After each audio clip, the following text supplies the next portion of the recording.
Sobat Dunia Donghua, kita berjumpa kembali. Tanpa berlama-lama mari kita lanjutkan ceritanya. Selamat mendengarkan dan selamat berimajinasi. Sementara semua bintang berjuang melawan iblis kegelapan, Yi Feng dari Paviliun Linglong mengalami banyak pengalaman mendekati kematian dalam mimpinya, yang sama berbahayanya. Sejak pertempuran di tebing jiwa patah, Yi Feng telah menjadi musuh publik kerajaan Nanli. Dengan surat perintah hukuman mati yang dikeluarkan oleh Tanah Suci Bulan Salju, ia memulai perjalanan pengasingan bersama pemuda berpakaian hitam, mengembara di dunia seni bela diri, masing-masing menghunus pedang berdarah. Meskipun sulit, perjalanan ini menempa persahabatan mereka, mengubah mereka dari teman minum menjadi saudara yang berbagi suka dan duka. Dibandingkan dengan masa lalunya, ketika ia terobsesi dengan ketenaran duniawi, hari-hari pembalasan dendam saat ini terasa lebih menggairahkan. Mengenai apa yang disebut hubungan dangkal sektenya dan kebaikan para Jianghu, Yi Feng telah lama meninggalkannya. Ia telah melihat menembus dunia, menuntunnya menuju kehidupan yang lebih transparan. Hal ini telah mengangkat pikirannya dan memperkuat tekad Taoisnya. Kultivasinya melonjak melewati kesulitan pelariannya. Bunuh satu orang setiap 10 langkah, tak meninggalkan jejak dalam 1000 mil. Pedang di tangan, melintasi hamparan dunia yang luas, mabuk menyaksikan dunia sambil tertawa. Menerobos pengepungan, membantai jiwa-jiwa pengkhianat yang tak terhitung jumlahnya, Yi Feng dan pemuda berpakaian hitam menjalani hidup penuh petualangan, hidup penuh kesulitan dan kebebasan. Tahun-tahun berlalu. Akhirnya, setelah sempat lolos dari para pengejar, mereka berkelana ke barat menuju kerajaan api, akhirnya menemukan tempat untuk menetap dan menikmati beberapa hari kedamaian dan waktu luang. Suatu hari, matahari terbenam begitu berwarna, matahari terbenam bersinar semerah darah. Keduanya menjelajahi perbatasan negeri itu dan berhenti untuk minum di sebuah penginapan kecil di kaki Gunung Yandang. Ini adalah titik krusial perdagangan antara kedua negara, pusat aktivitas dan perpaduan orang-orang yang bersemangat. Bahkan pemandangan para biksu bersenjata pedang yang mengawasi mereka pun tak mengejutkan. Saat mereka duduk di meja kecil di luar penginapan, pelayan menghampiri mereka dengan hangat. "Tuan-tuan, apakah Anda di sini untuk makan atau menginap?" Pemuda berpakaian hitam itu berhenti sejenak, menatap guci-guci anggur di penginapan dengan canggung. Jelas ia tidak punya uang sepeser pun. Yi Feng terkekeh melihatnya, lalu mulai meraba-raba dadanya, menjawab dengan murah hati. 10 kati anggur bunga persik, 1 lemak. Di tengah kata-katanya, hatinya mencelos, dan ia segera mengubah kata-katanya. Hanya 10 kati anggur bunga persik. Kemudian, setelah meraba-raba dadanya dengan tangan kirinya cukup lama, ia hanya berhasil mengeluarkan sekeping perak dan beberapa lusin koin tembaga. Pelayan itu tampak tenang. Ia tampak terbiasa, dan segera menerima uang itu sambil tersenyum, lalu pergi dengan cepat. Gerakan cepat itu membuat dada Yi Feng sakit, dan ia merasa jantungnya berdarah. Bukannya ia pelit, tetapi memang setelah bertahun-tahun mengembara, tabungannya telah habis, dan hidup terasa sulit. Melihat wajah lelah pemuda yang duduk di hadapannya, Yi Feng merasa semakin bersalah.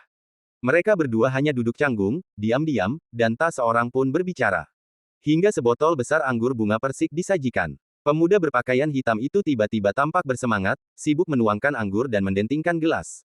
Setelah minum semangkuk anggur, ia merasa hangat di sekujur tubuh.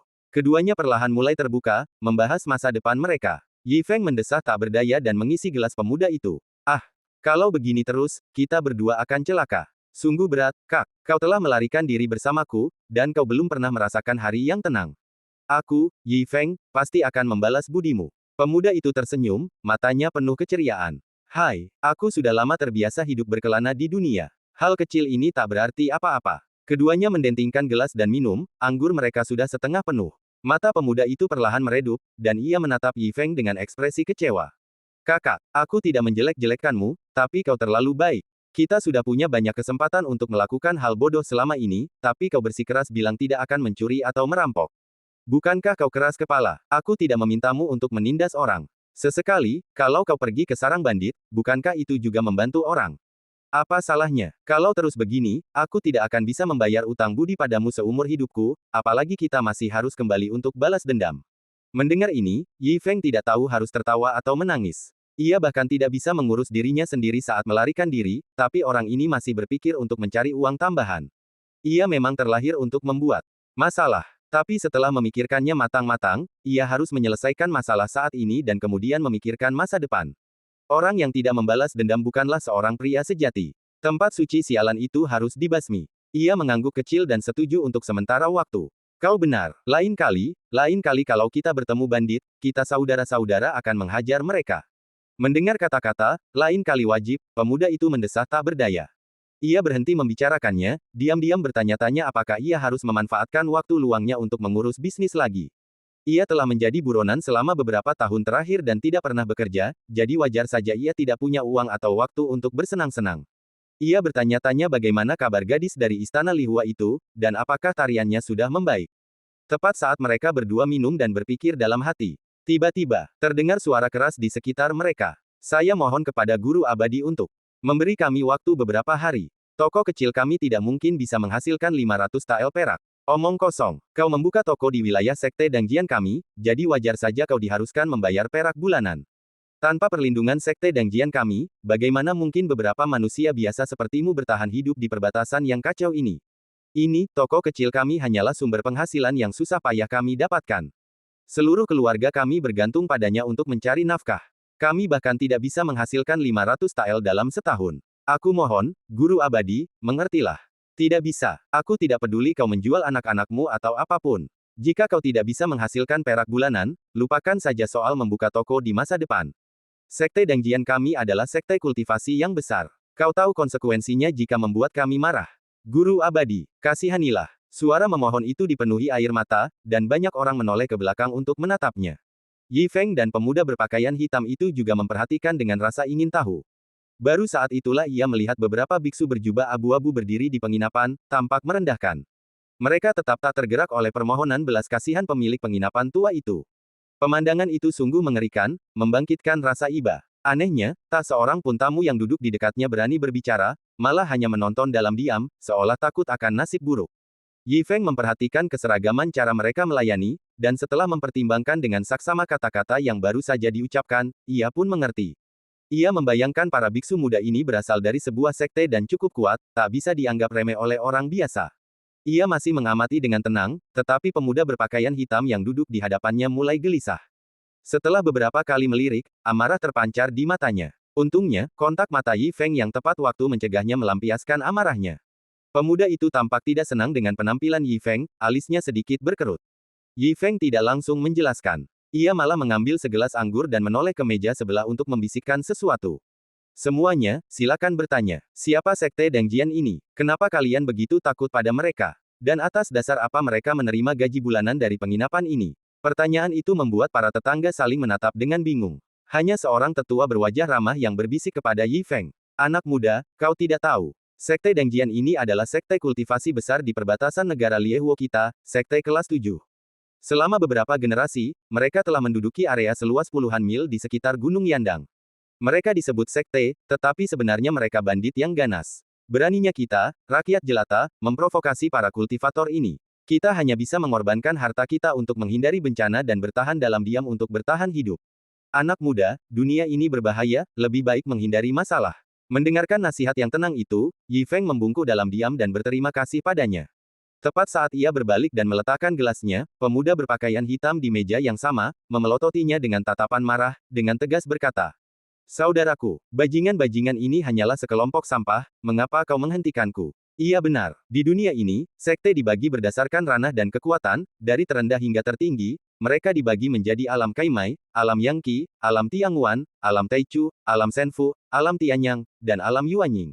Ranah-ranah ini sesuai dengan tingkatan sekte, dengan tingkatan ke-10 menjadi yang terendah. Sedangkan untuk alam yang lebih tinggi, mereka berada di luar jangkauan orang biasa. Sekte ini hanya tingkatan ke-7, dan makhluk terkuat hanya berada di alam Tianguan. Bagi Yi Feng dan pria berbaju hitam, mereka memang sampah. Namun, melihat amarahnya yang hampir meledak, jelas ia tak bisa ditenangkan hanya dengan sepatah kata pun.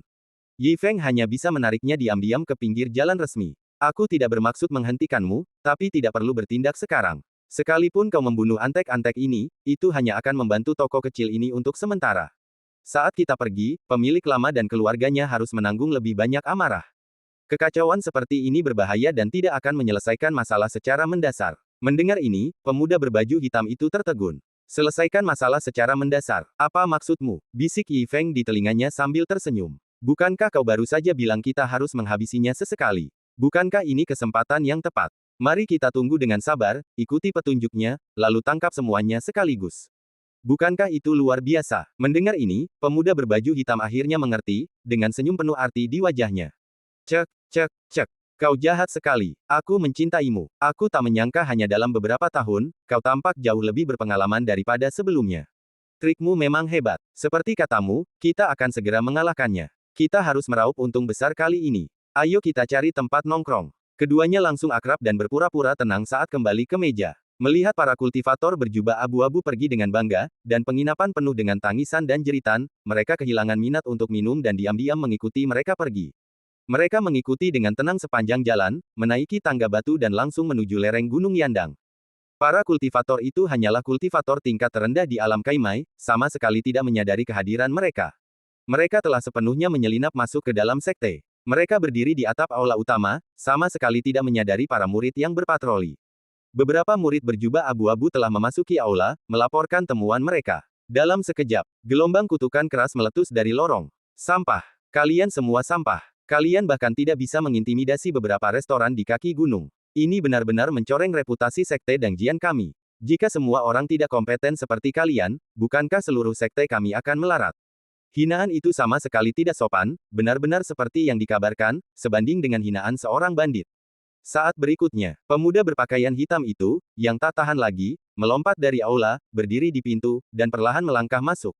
Seluruh kerumunan terkesiap kaget melihat kemunculan tiba-tiba itu. Siapa itu? Sang Master Sekte, yang duduk tinggi di kursi utama, menegangkan matanya. Brengsek, siapa kau, bajingan, berani-beraninya masuk tanpa izin ke aula utama Sekte Pedang Terukir.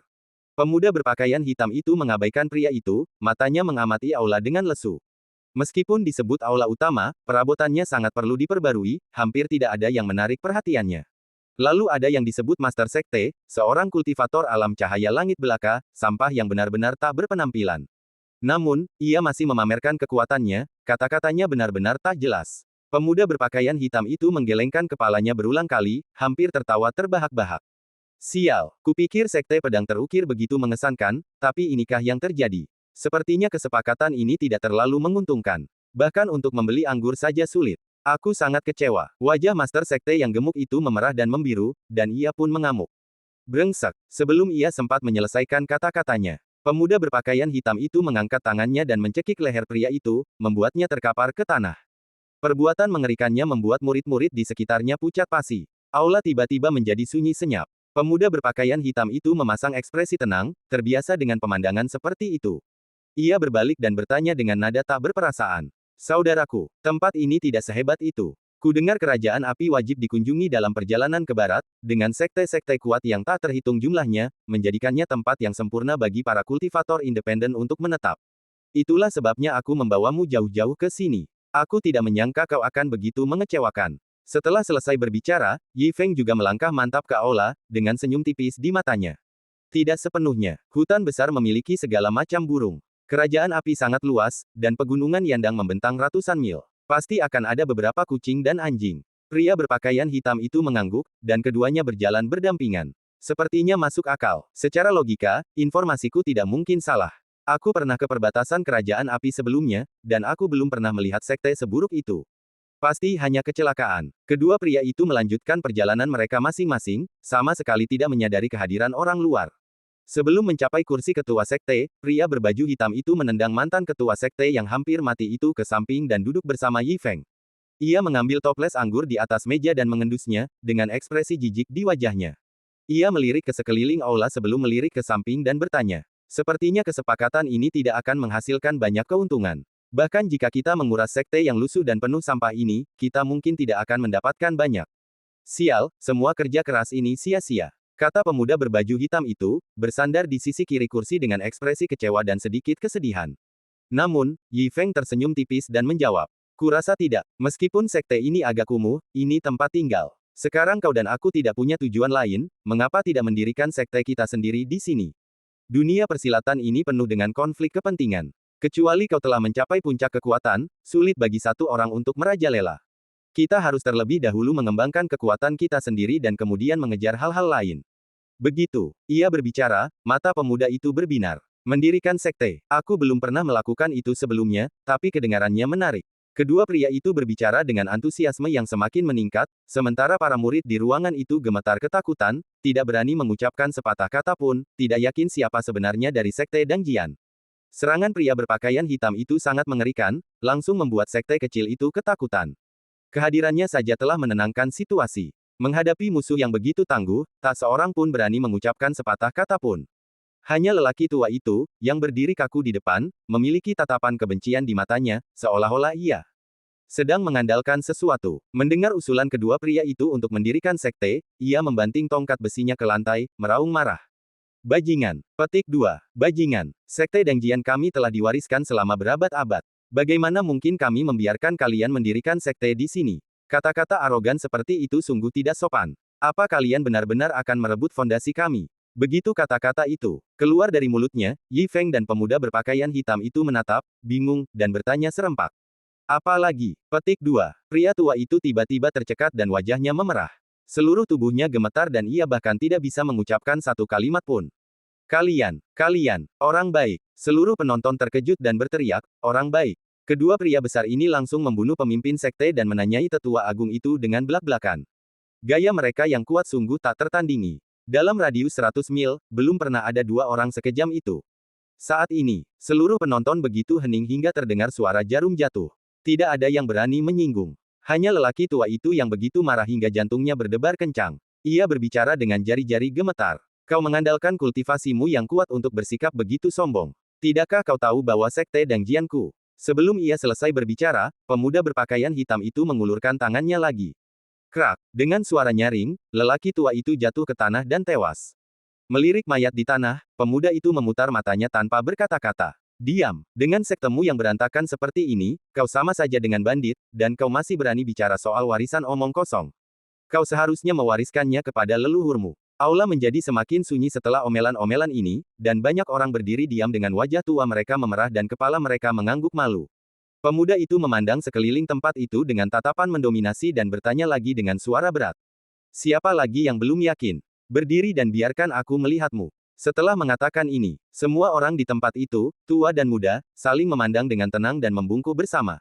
Salam, Master Sekte. Dengan kultivasi dan gaya yang begitu kuat, seluruh Sekte Dengjian sepenuhnya yakin. Tidak ada yang berani mengajukan keberatan dan mereka semua berlutut untuk memberi hormat kepada kursi utama. Tanpa diduga, bungkuk ini mengejutkan pemuda berpakaian hitam itu dan membuatnya duduk di samping. Tanpa menunggu Yi Feng mengungkapkan keraguannya, ia dengan santai mengambil sebotol anggur baru dan mengisi gelasnya. Aku tidak ingin menjadi Master Sekte. Bagaimana kau bisa punya waktu luang dan santai ketika kau harus mengurus makanan, minuman, dan toilet sekelompok orang sepanjang hari?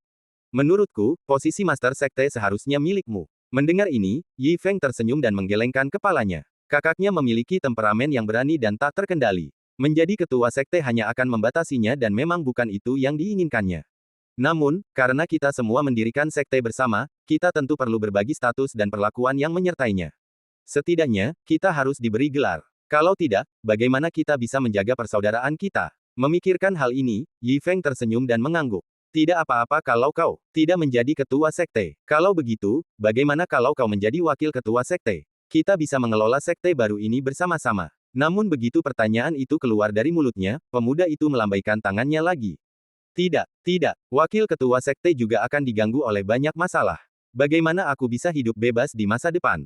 Saudaraku, aku mengerti niatmu, tetapi bisakah kita membahas apakah ada posisi yang menawarkan semua kesenangan tanpa kerja keras, dan lebih disukai dengan gelar bergengsi? Pertanyaan ini membuat Yi Feng bingung. Kesenangan tanpa kerja keras, dan gelar bergengsi. Di sekte manapun, mereka yang memegang posisi penting tidaklah bebas. Bahkan di sekte-sekte tingkat tinggi, sepertinya tidak banyak pekerjaan bagus. Kecuali kau seorang tetua agung, bukankah itu berarti kau seniorku? Mendirikan sekte dan tiba-tiba mendapat peningkatan generasi tidak bisa diterima. Ia merenung cukup lama. Mata Yi Feng akhirnya berbinar, dan ia bertanya kepada saudara baiknya sambil tersenyum.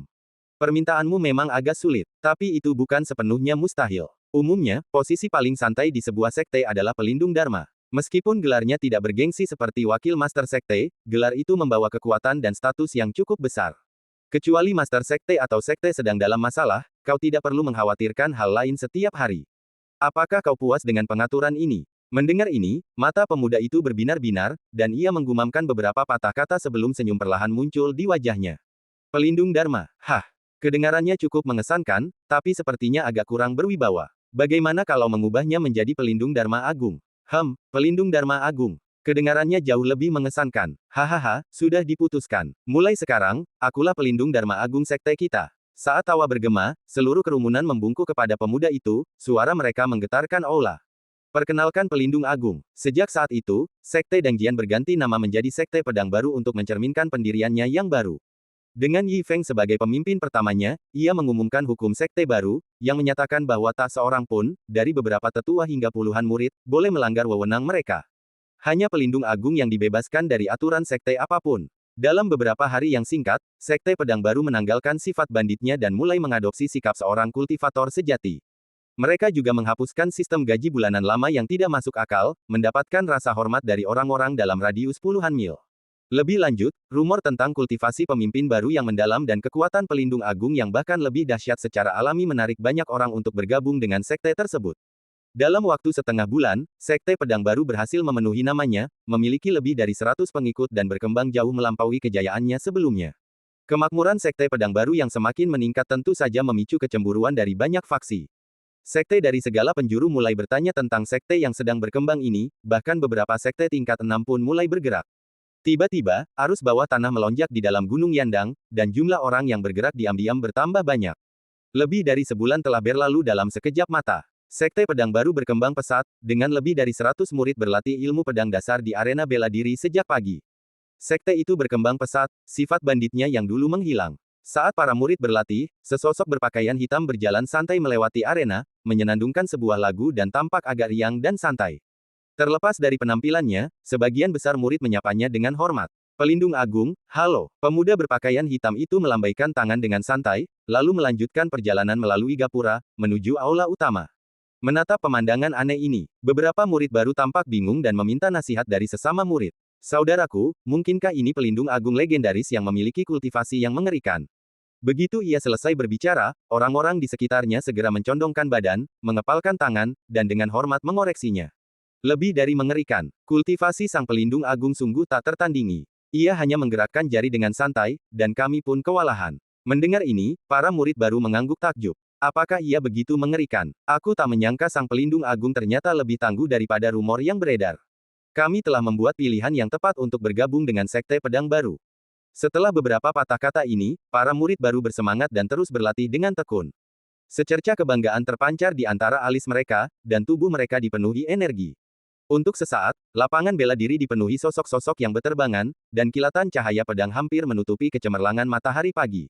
Sementara itu, pemuda berbaju hitam itu dengan santai memasuki aula. Hari ini adalah hari pembayaran gaji bulanan, dan ia sangat menantikannya. Akhirnya, ia akan memiliki kesempatan untuk melihat uangnya agar ia bisa pergi ke rumah bordil terdekat dan mendengarkan musik. Tanpa diduga, begitu ia melangkah masuk ke aula, Yi Feng dan tetua agung yang baru tampak serius, memegang kartu nama di tangan mereka dan mengamatinya cukup lama. Melihat postur mereka, pemuda berbaju hitam itu duduk di dekatnya dan bertanya dengan rasa ingin tahu. Ada apa? Apakah Sekte Pedang Baru kita sudah terlilit utang? Pelindung agung ini juga berbakat. Kultivasinya jelas tak terduga, jadi mengapa ia begitu terobsesi dengan uang? Sudut mulut tetua agung berkedut ketika mendengarnya, tetapi ia tidak berani menjawab. Yi Feng perlahan meletakkan kartu nama di tangannya dan mengatakan yang sebenarnya. Bukan berarti kita terlilit utang. Ada banyak murid baru akhir-akhir ini, dan biaya renovasi aula tidak banyak. Masih ada surplus di kas sekte. Namun, sepertinya kita akan menghadapi beberapa masalah. Surat ini dikirim oleh Sekte Pedang Emas, mengancam akan meminta kita membayar perak bulanan. Mendengar ini, pemuda berbaju hitam itu sangat marah hingga ia membanting meja. Kau mau, bajingan sekali, Sekte Pedang Emas. Beraninya mereka berkomplot melawanku. Apa mereka pikir kita hanya penginapan di pegunungan? Mereka cuma bermimpi. Yi Feng mengangguk, sedikit amarah terpancar di matanya. Namun, karena ia sedikit lebih dewasa, ia tidak langsung mengambil kesimpulan. Ia malah bertanya kepada Tetua Agung, yang berdiri dengan tenang dan patuh di dekatnya. Tetua Agung, apa asal-usul Sekte Pedang Emas ini? Bagaimana pendapatmu tentang pembayaran bulanannya? Yi Feng tahu bahwa meskipun ia dan pria berbaju hitam memiliki kultivasi yang tinggi, mereka adalah orang luar yang melarikan diri dari penganiayaan. Mendirikan sekte mereka sendiri di perbatasan negara api untuk pertama kalinya, mereka tentu harus bertindak hati-hati. Seperti kata pepatah, naga yang kuat tak akan mampu mengalahkan ular lokal. Dalam hal masa depan sekte, selalu lebih baik untuk bertanya dengan saksama sebelumnya. Saat kata-kata itu terucap, Tetua Agung segera membungkuk. Yang mulia, Sekte Pedang Emas adalah sekte yang telah lama berdiri di Pegunungan Yandang, bahkan telah mencapai peringkat ke-6. Pendahulu kami, Sekte Dangjian, telah berafiliasi dengan mereka selama beberapa generasi, membayar iuran bulanan sebesar 3.000 tael. Hal ini telah terjadi dari tahun ke tahun, dan tidak pernah terputus. Pegunungan Yandang membentang ratusan mil, rumah bagi puluhan sekte, besar dan kecil, serta beberapa agen pengawal dengan cabang. Bahkan bandit bersembunyi di lembah-lembah, menciptakan campuran yang sesungguhnya antara yang baik dan yang jahat. Tanpa dukungan, sekte biasa akan kesulitan bertahan hidup. Oleh karena itu, sebagian besar sekte peringkat ke-7 di dekatnya berafiliasi dengan sekte yang lebih tinggi, jadi membayar iuran bulanan adalah hal yang wajar. Mendengar ini, Yi Feng memiliki gambaran yang jelas. Pegunungan Yandang adalah lingkungan yang sangat kompetitif. Tidak hanya rakyat jelata yang menghadapi kehidupan yang sulit, tetapi bahkan para pembudidaya pun dieksploitasi. Itu adalah rantai makanan abadi, dengan ikan besar memangsa yang kecil, ikan kecil memangsa udang. Namun, setelah mendengar bahwa Sekte Pedang Emas hanyalah sekte tingkat 6, dengan kekuatan terkuat di alam primordial, bahkan lebih rendah dari masa lalunya, Yi Feng tidak lagi merasa terlalu tertekan.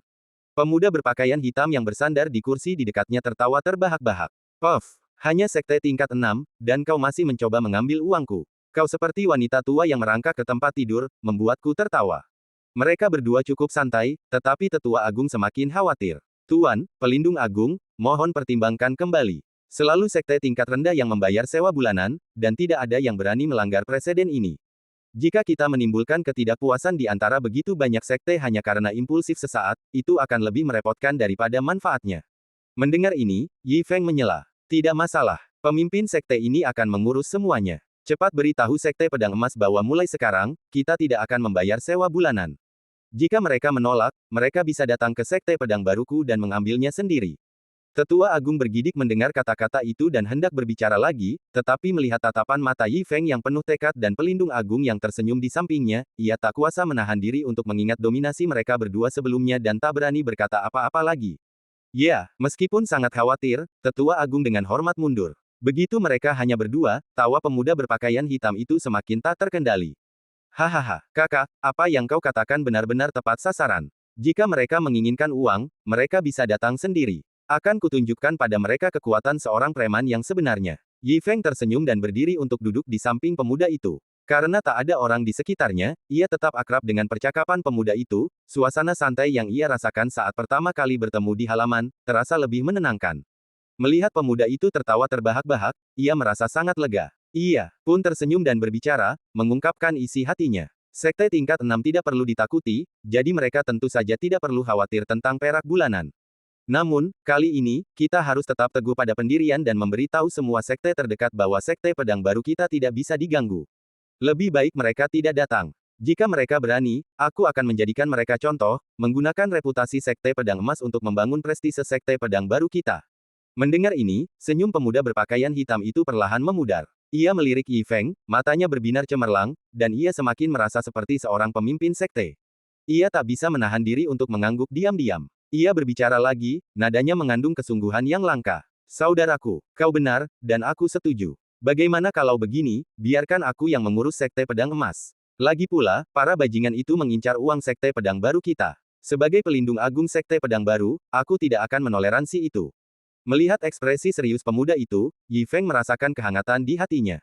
Pria ini bilang dia tidak ingin ikut campur urusan orang lain, tetapi pada akhirnya, dia benar-benar tegas. Rasa loyalitas dan tanggung jawabnya jauh melampaui orang-orang munafik di dunia. Semua orang yang sombong dan bermartabat di dunia ini bahkan tidak layak memakai sepatu saudara ini. Selama beberapa tahun terakhir, dia telah menghindari pengejaran sampai ke sini, dan masih memiliki saudara ini bersamanya sudah cukup untuk menyelamatkan hidupnya.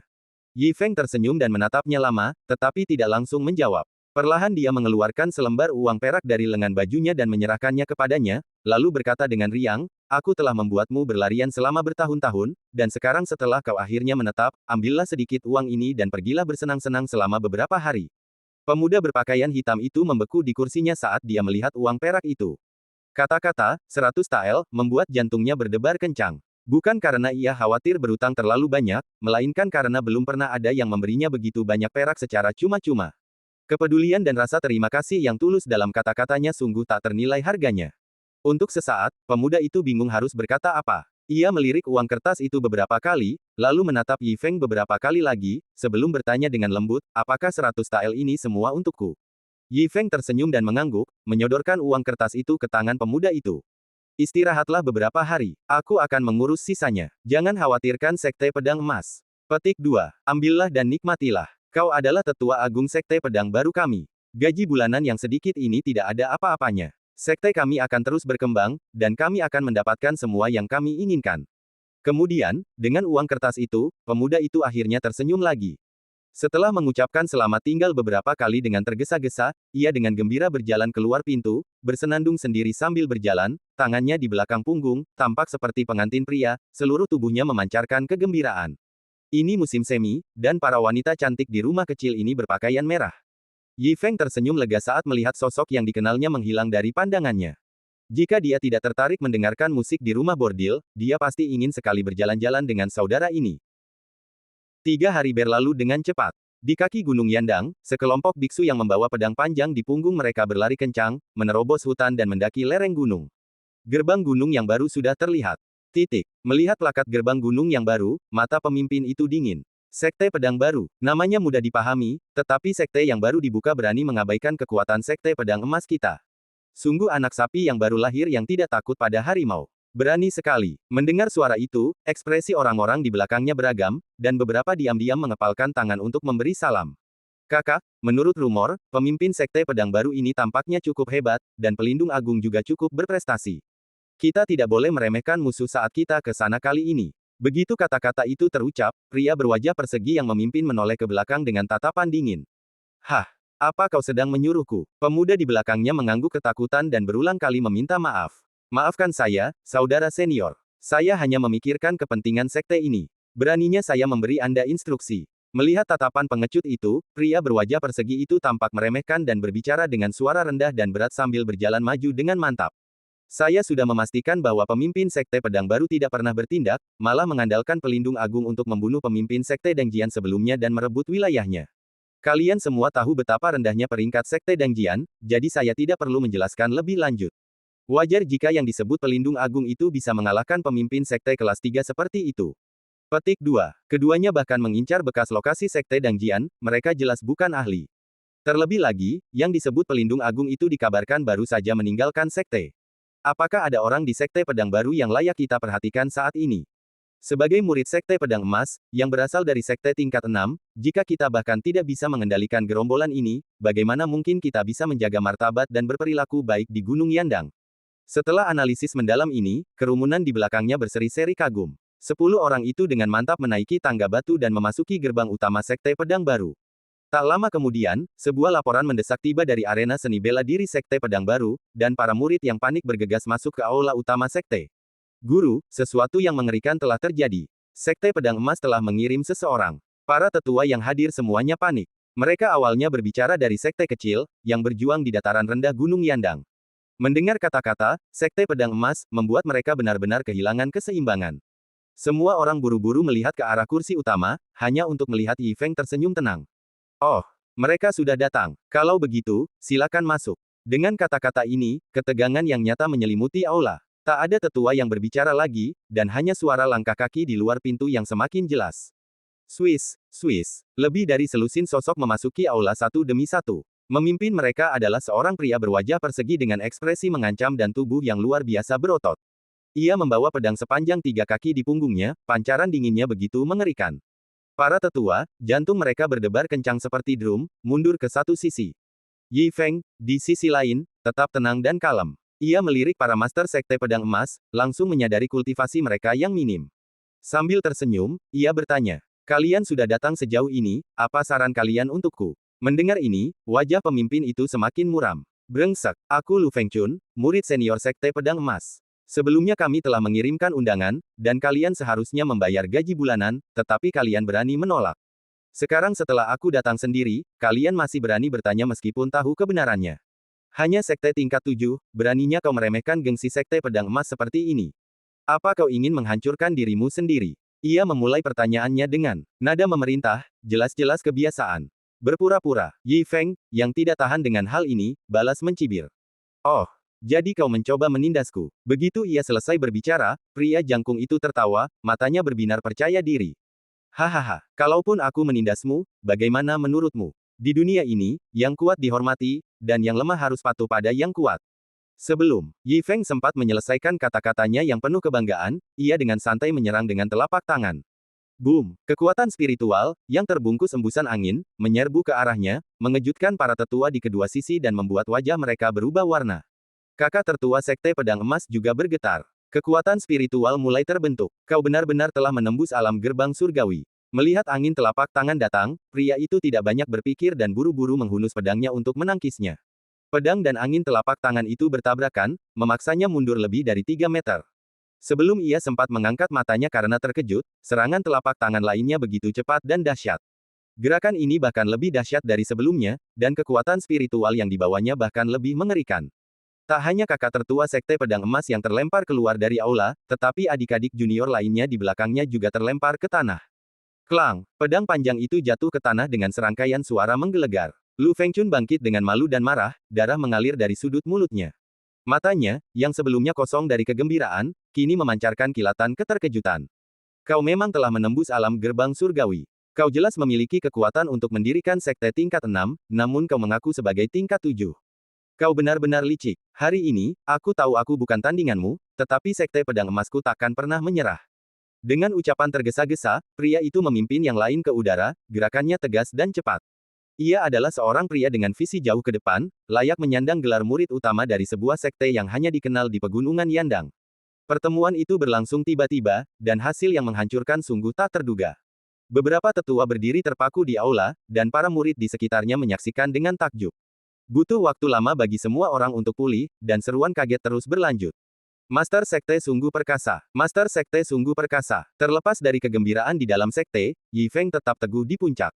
Masalah kecil ini bukanlah masalah besar baginya. Setelah mengalami pasang surut beberapa tahun terakhir, pikirannya menjadi sangat tenang. Terlebih lagi, di matanya, murid dari Sekte Pedang Emas itu terlalu lemah. Dengan tingkat kultivasinya saat ini, ia sudah memenuhi syarat untuk mendirikan sekte kelas 4. Jika kartu truf ini diketahui orang luar, itu sudah cukup untuk menyebabkan kegemparan besar di antara sekte-sekte kecil di Gunung Yandang. Jika ia secara pribadi mengunjungi sekte kelas 10 yang didirikan oleh seorang kultivator pemula, itu akan sangat mengerikan. Inilah keyakinan mantan anak ajaib nomor 1 kerajaan Nanli, gelar Dewa Pedang berjubah putih bukanlah bualan kosong. Setelah sorak-sorai, suasana di aula berangsur-angsur menjadi mencekam. Sesaat keterkejutan dengan cepat berganti menjadi kepanikan. Para tetua bertukar pandang, masing-masing berbicara dengan panik. Master Sekte, ini benar-benar masalah serius. Master Sekte, Anda mungkin tidak tahu bahwa Master Sekte Pedang Emas memiliki kultivasi yang tak terbayangkan. Konon, beliau telah mencapai kesempurnaan agung alam primordial. Anda bukan tandingannya. Itu benar sekali. Saya harap Sekte akan mempertimbangkan kembali dan menyelesaikan masalah ini. Kami mohon agar Sekte meminta maaf kepada Sekte Pedang Emas untuk menghindari konsekuensi yang fatal. Melihat beberapa pria tua gemetar dan berlutut, jelas ketakutan oleh Sekte Pedang Emas.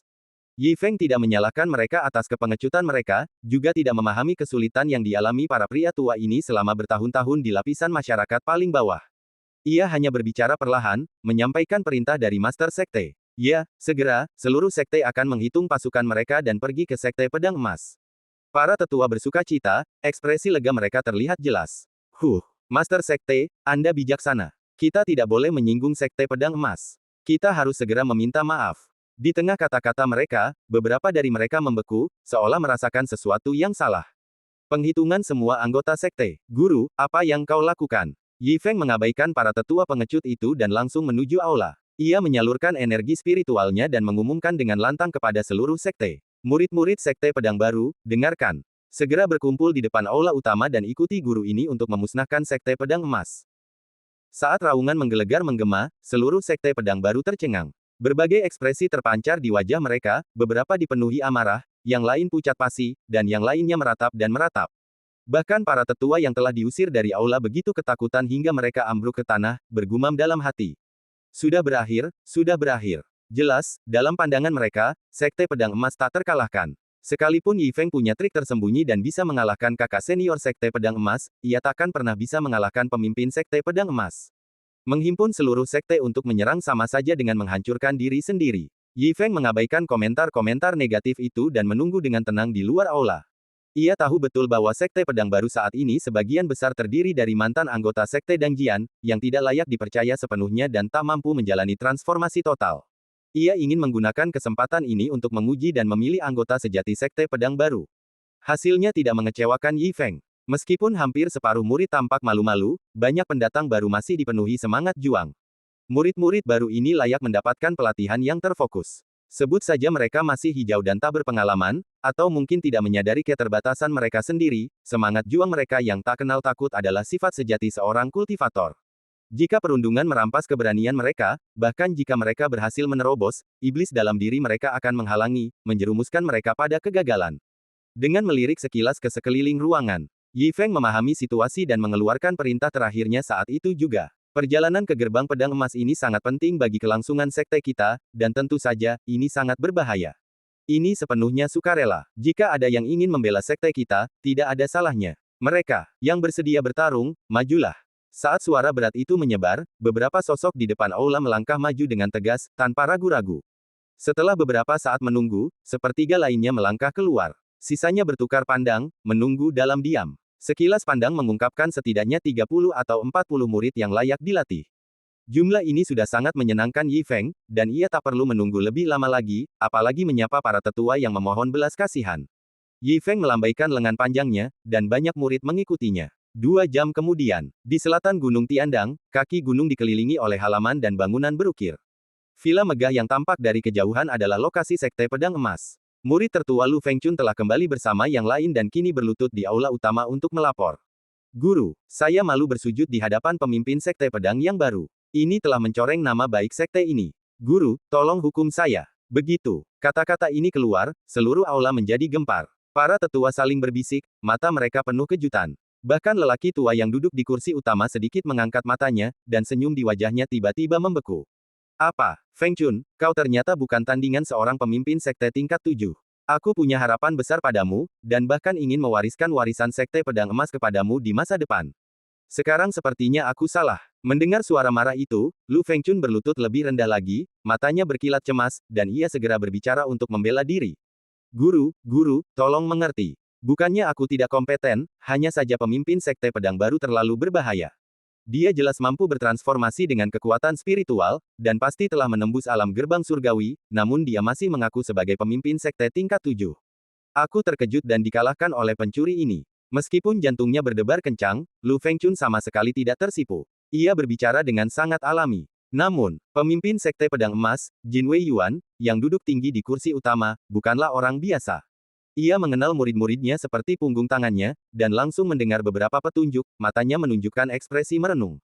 Sebagai seorang kultivator biasa, dia mampu mencapai alam primordial, namun tetap rendah hati sebagai master sekte tingkat ke-7. Orang ini cukup berbakat, dan memiliki karakter yang mulia. Sayang sekali bakat seperti itu harus dibatasi di sekte tingkat ke-7, hanya memimpin 100 orang. Akan menjadi kesempatan yang sangat luar biasa baginya untuk bergabung dengan Sekte Pedang Emas kita.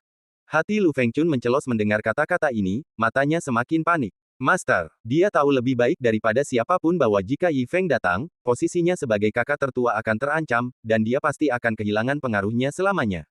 Dalam kecemasannya, Lu Fengchun segera mulai mengarang cerita. Master, bijaklah. Orang itu hanyalah penjahat pengkhianat. Jangan percaya padanya. Terlebih lagi, dia merusak reputasi Sekte Pedang Emas kita dan bertindak begitu arogan sehingga aku ragu dia akan bersedia bergabung dengan sekte kita. Di tengah kata-katanya, Jin Weiyan mengelus jenggotnya dan tertawa. Hahaha, seekor burung bijak memilih pohon untuk bertengger. Dia bukan orang biasa, dia pasti akan memahami kebenaran ini. Bergabung dengan Sekte Pedang Emas kita akan menjadi berkah yang membuat banyak orang iri. Sumber daya dan teknik tersedia untuknya. Siapa di dunia ini yang akan menolak? Mendengar ini, Lu Fengchun menundukkan kepalanya karena malu, dengan ekspresi gertakan gigi dan keengganan. Tepat saat itu, pengumuman seorang murid datang dari luar. Guru, seseorang mengaku sebagai pemimpin baru Sekte Pedang. Mendengar separuh kalimat pertama, Jin Wei Yuan tak kuasa menahan tawa, matanya berbinar percaya diri, keyakinan yang luar biasa. Hahaha, aku selalu ahli meramal. Aku tahu anak ini tidak naif. Bukankah dia di sini untuk menjadi muridku? Bawa dia segera. Aku ingin melihat sendiri kualitas sejati permata murni ini. Begitu kata-kata itu terucap, suara para murid tiba-tiba menjadi lebih mendesak. Guru, dia sudah memimpin yang lain ke arena, dan mereka akan segera mencapai aula utama.